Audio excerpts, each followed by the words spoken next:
सिगाङाव बयखौबो खुलुमबाय आरो गासै नायगिरिफोरनो आंनि अननाय आरो सिबिनायखौ जासिहरग्रोनाय जाबाय। सेथिया जाबाय आंनि इउट्युब फेमिलिया 100 जननि बारा जाबाय, माने साबस्क्राइबारा 100 जननि बारा जाबाय।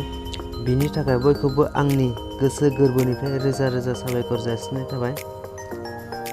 आरो नैथिया जाबाय जास्ट इनफरमेसन, आंनि मुसाहारि क्रिएटर चेनेलखौ सोलायनानै मुसाहारि ब्लग मुंसो होनाय जाबाय। बे चेनेलाव आं खालि ब्लग भिडिअ लाबोनाय जागोन।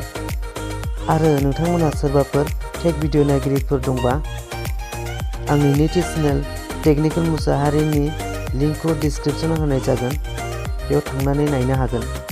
जाय बिथांमोना टेक रिलेटेड भिडिअखौ मोजां मोनो बिथांमोना लिंकआव थुनानै भिडिअखौ नायहैनो हागोन।